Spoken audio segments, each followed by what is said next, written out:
India TV YouTube channel को subscribe करें और बेल आइकन दबाएं। नमस्कार, मैं हुसैन रिजवी। सुबह 9 बजे की 9 बड़ी खबरों में आपका स्वागत है। आज प्रधानमंत्री नरेंद्र मोदी अपने आवास पर ओलंपिक खिलाड़ियों से मुलाकात करेंगे, उनके साथ ब्रेकफास्ट करेंगे, उनके साथ नाश्ता करेंगे, उनसे टोक्यो ओलंपिक के बारे में चर्चा करेंगे और उनके अनुभवों को जानेंगे, समझेंगे।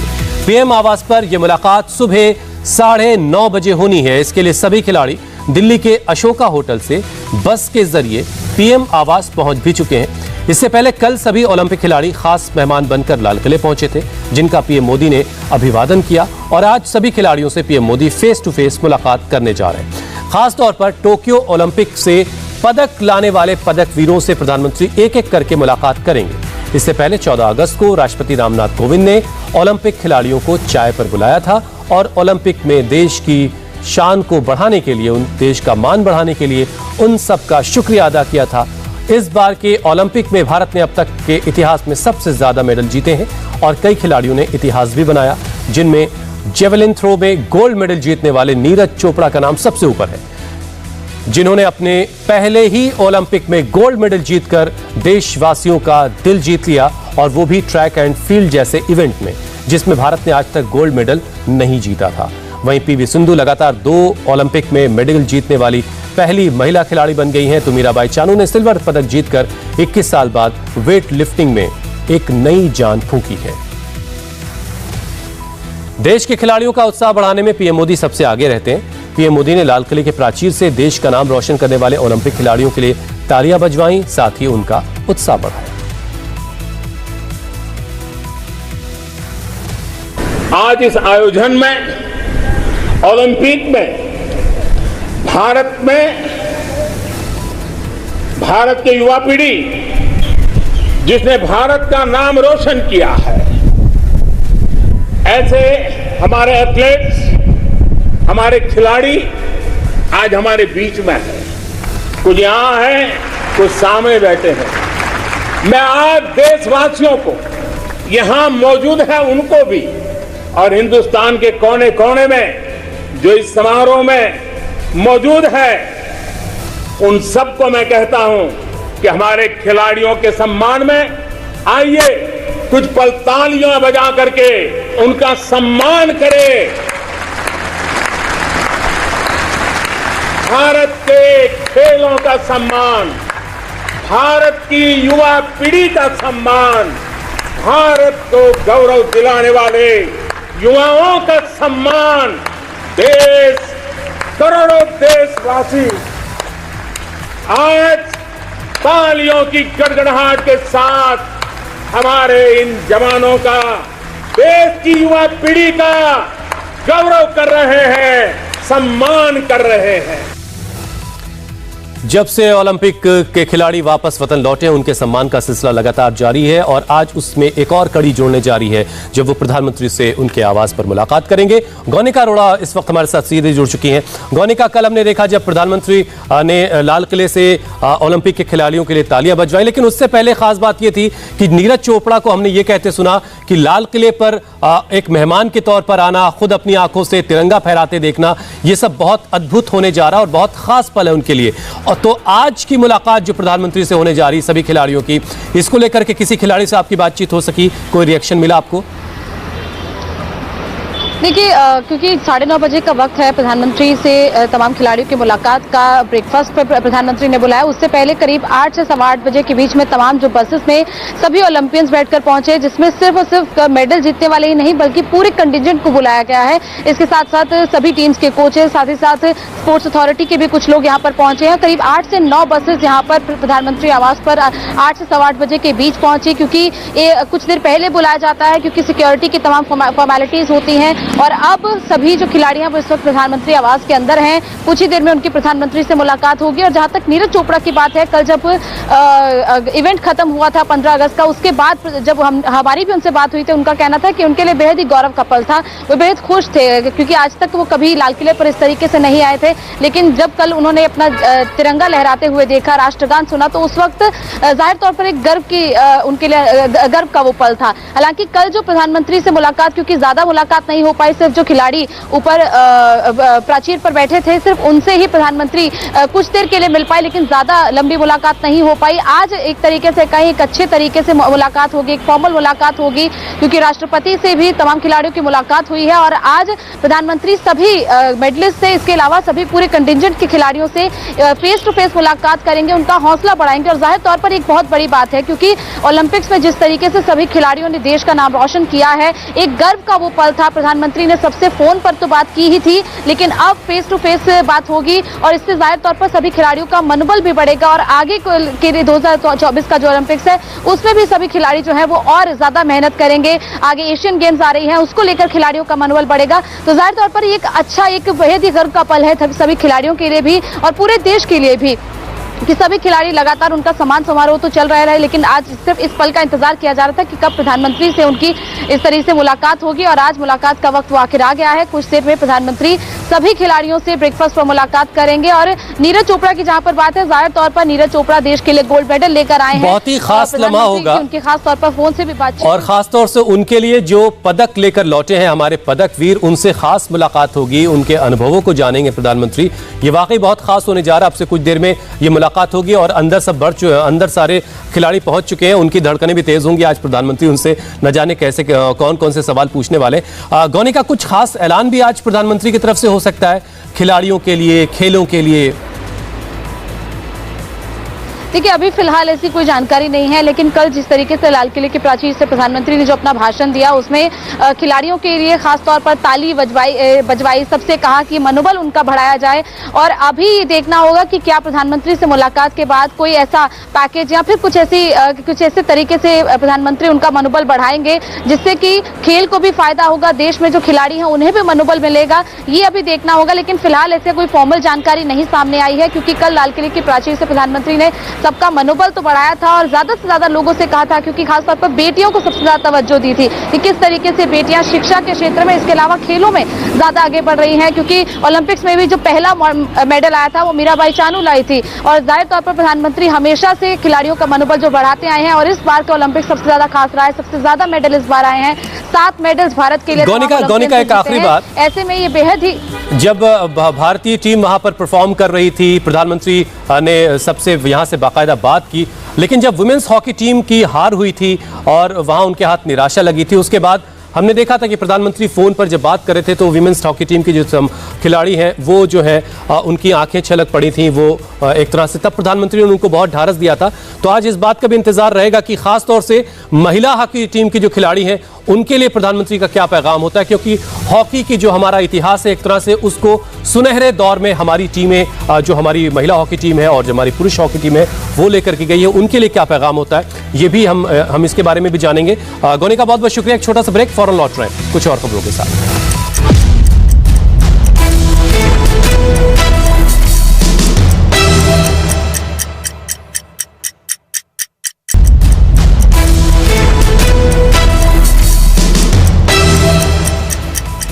और इस वक्त की बड़ी खबर आपको बता दें, भारत में अफगानिस्तान के दूतावास का ट्विटर अकाउंट हैक हो गया है। ये जानकारी अफगानिस्तान के दूतावास के प्रेस सेक्रेटरी अब्दुल्ला आजाद ने दी है। उन्होंने कहा कि मैं ट्विटर अकाउंट नहीं खोल पा रहा हूं, ऐसा लगता है ये हैक हो गया है। तो भारत में अफगानिस्तान के दूतावास का जो ट्विटर अकाउंट है वो हैक कर लिया गया है। ये जानकारी खुद अफगानिस्तान के दूतावास के प्रेस सेक्रेटरी की तरफ से दी गई है। उन्होंने बताया कि मैं ट्विटर अकाउंट नहीं खोल पा रहा हूं, एक्सेस नहीं कर पा रहा हूं, ऐसा लगता है ये हैक हो गया है। और देश छोड़कर कहां गए अफगानिस्तान के राष्ट्रपति और कहां छिपे हैं अफगानिस्तान के उपराष्ट्रपति, आपको बताएंगे एक ब्रेक के बाद।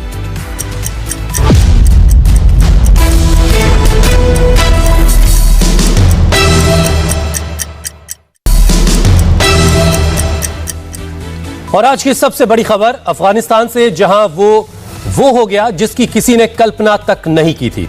महज 10 दिनों के अंदर तालिबान ने अफगानिस्तान की राजधानी काबुल पर कब्जा कर लिया है। तालिबान लड़ाकों ने अफगानिस्तान के राष्ट्रपति के पैलेस पर भी कब्जा कर लिया है और राष्ट्रपति भवन पर अपना झंडा फहरा दिया है। आज संभव है कि Taliban Islamic Emirates of Afghanistan का ऐलान कर दे।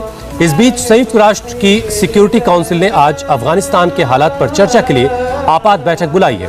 वहीं अमेरिका ने भी एक बयान जारी करके कहा है कि लोगों को सुरक्षित जाने देने की जिम्मेदारी उस पर है जो अफगानिस्तान में इस वक्त पावर में है। काबुल पर कब्जे के बाद तालिबान ने ऐलान किया है कि अब जंग खत्म हो गई है। तालिबान ने महज 10 दिनों के अंदर अफगानिस्तान को कब्जे में ले लिया है। इस जीत से तालिबान के टॉप लीडर मुल्ला अब्दुल गनी बरादर भी चौंक गया है। उसने कहा कि उम्मीद नहीं थी इतनी जल्दी जीत मिलेगी। इस बीच काबुल से लोगों का भागना जारी है। कल शाम से ही एयरपोर्ट पर हजारों लोगों की भीड़ है। एयरपोर्ट पर रात को हालात इतने खराब हो गए कि सैकड़ों लोग रनवे पर ही दौड़ पड़े। ये तस्वीरें आप देखिए, किस तरह से भीड़ जो है वो प्लेन के बिल्कुल करीब पहुंच चुकी है। सबको जल्द से जल्द काबुल से निकलना है और ये रनवे के कितने करीब पहुंच चुके हैं आप समझ सकते हैं इन तस्वीरों को देख करके कि कितनी दहशत, कितना खौफ इस वक्त अफगानिस्तान में है लोगों के बीच। ये काबुल एयरपोर्ट की तस्वीरें हैं जहां तक आमतौर पर किसी को जाने की इजाज़त नहीं होती, उन जगहों पर लोग दौड़ रहे हैं, भाग रहे हैं कि किसी सूरत से उनको काबुल से निकल जाने का मौका मिले। ये सब कुछ तालिबान की दहशत की वजह से है, तालिबान की खौफ की वजह से लोग भाग रहे हैं, लोग काबुल से निकल जाने की फिराक में।